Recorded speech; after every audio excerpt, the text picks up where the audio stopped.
स्वागत करुच्ची मो channel jobs in Odisha को आशा करुच्ची आपण माने भले थिबे।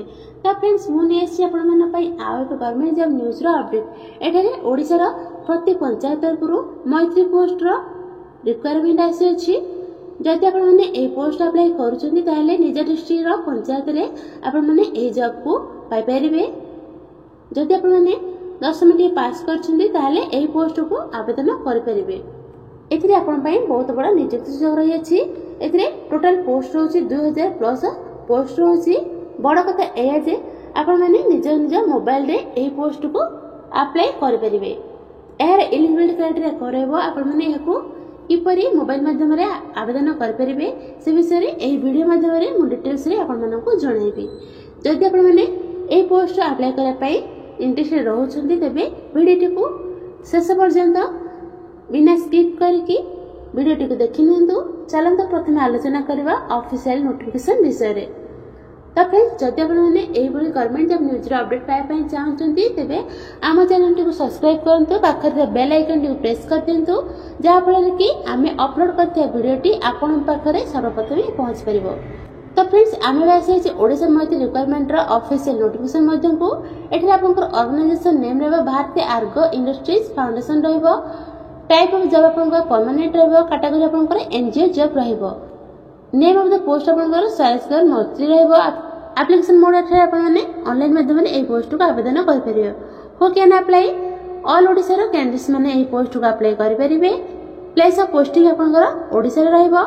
लास्ट डेट आपनकर कोनसी डेट मेंशन करा जाय नै कारण एटा आपनकर अपकमिंग वैकेंसी रहउछि। जेंडर आपनकर both male and female A post को आवेदन करि परिबे। एपर आपनकर क्वालिफिकेशन देखि नियंतु। जदि आपण 10 पास करछन्ती ताले एही पोस्ट को आवेदन करि परिबे। एपर आपनकर एज लिमिट देखि नियंतु। 18 रु 38 वर्ष आवश्यक रहछि। मिनिमम आपनको 18 वर्ष आवश्यक। मैक्सिमम एज आपनको 38 वर्ष हेबा आवश्यक। एपर आपनकर रिलैक्सेशन देखि नियंतु। ओबीसी कैंडिडेट्स को भाई 3 वर्ष रिलैक्सेशन रहछि। एससी एसटी पीडब्ल्यूडी होतिले 5 वर्ष रिलैक्सेशन रहछि। एक्स सर्विसमैन होतिले 5 वर्ष रिलैक्सेशन रहछि। पीडब्ल्यूडी एससी एसटी होतिले तांको 15 वर्ष रिलैक्सेशन रहउछि। एटा आपन सैलरी डिटेल्स देखि नियंतु। 20000 टंका पर मंथ सैलरी रहउछि। एटा आपन सिलेक्शन प्रोसेस देखि नियंतु। 2 वे सिलेक्शन प्रोसेस कंप्लीट रहउछि। प्रथम आपन इंटरव्यू रहबो। सेकंड रे आपन डॉक्यूमेंट वेरिफिकेशन रहबो। एपर आपन एप्लीकेशन फी देखि नियंतु। केनोसी कैटेगरी को होई केनोसी एप्लीकेशन फी दरकार हो नै। आपण माने याको मागणा रे आवेदन करि परिबे। एटा आपन इंपोर्टेंट डॉक्यूमेंट गुडी कोन रहबो देखि नियंतु। एपर आपनकर इंपोर्टेंट डेट देखि नियंतु। केनोसी इंपोर्टेंट डेट मेंशन करा जाय नै कारण एटा आपनकर अपकमिंग वैकेंसी रहउछि। जदि आपण माने ए पोस्ट अप्लाई करै पई इंटरेस्टेड रहउछन्ती तेबे आमे हम WhatsApp ग्रुप पर टेलीग्राम चैनल रे एक इंपोर्टेंट लिंक आपन को दबो। तो सही इंपोर्टेंट लिंक को क्लिक कले एही बळे किछि पेज आपन को शो करबो। देखि नियंतु। स्क्रॉल करके आपन तळु तळु गले एही बळे किछि ऑप्शन आसीबो। एठी एक ऑप्शन रहउछि एप्लीकेशन फॉर मैत्री ओडिशा स्टेट रहउछि।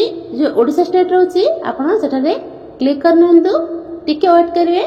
एहे परे एंती किछि पेज आपन को शो करनेबो। देखि नियंतु। एही बळे किछि पेज शो करबो आपन को।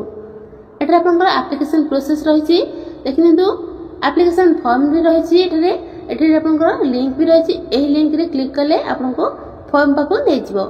निज स्टेट रो पंचायत रे केतोटी वैकेंसी रहउछि जदि जानिबा पई चाहउछन्ती एठी एक ऑप्शन रहछि ग्राम पंचायत लिस्ट फॉर मैत्री रहिछि। एठी आपनकर लिंक रहिछि। एही लिंक रे आपण माने क्लिक कर नियंतु। किछ समय वेट करंतु। देखि नियंतु। किछ समय वेट कला परे एही बळी पेज किछि आपनको शो करबो। प्रति डिस्ट्रिक्ट रो केतोटी पंचायत रहउछि, पंचायत रे केतोटी वैकेंसी रहउछि तो आपण माने एहितरे जानि परिबे। तो प्रथम आपनकर अनुगुण रहउछि, बलांगीर रहउछि, बालेश्वर रहउछि, बौद्ध, भद्रक, जगतसिंहपुर, कटक, सोनपुर, केंद्रापड़ा, मालकानगिरी, कोरापुट एही बळी सब डिस्ट्रिक्ट रहउछि।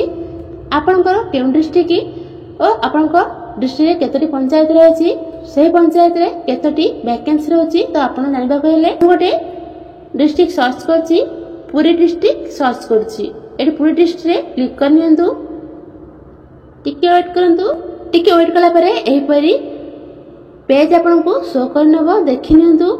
एठी आपनकर पुरी डिस्ट्रिक्ट आपनकर 96टी पंचायत रहउछि। एठी देखि नियंतु पुरी डिस्ट्रिक्ट लिखा आछि। एटा सेल नंबर लिखा आछि वैकेंसीज केतटे रहउची एठी भी लिखा है प्रति पंचायत रे गोटे गोटे वैकेंसीज रहउची एटा आपनकर ब्लॉक भी रहउची देखनंतु एपरे आपनकर जीपी रहउची तो जदि आपण माने चाहुचंती आपनकर डिस्ट्रिक्ट रे केतटी पंचायत रहउची सेही पंचायत रे केतटी वैकेंसी रहउची जानिबा हेले आपनकर डिस्ट्रिक्ट जेउटा सेही डिस्ट्रिक्ट रे क्लिक कले आपनकर डिस्ट्रिक्ट शो करबो और केतटी पंचायत रहउची पंचायत रे केतटी वैकेंसी रहउची तो आपण माने जानि परिबे एपर आपण बैक आसी जांतु एटा आपनकर पूर्वर फॉर्म रहिची एही फॉर्म माध्यम रे आपण माने ए पोस्ट को अप्लाई कर परिबे एटा फॉर्म देखि नियंतु फर्स्ट नेम है लास्ट नेम है contact number mail ID current location रहिची चूज फाइल रहिची तो आपण एही बळ माध्यम रे फॉर्म को अप्लाई कर परिबे जदि आपण माने ए पोस्ट को अप्लाई करे पय इंटरेस्टेड रहउछंती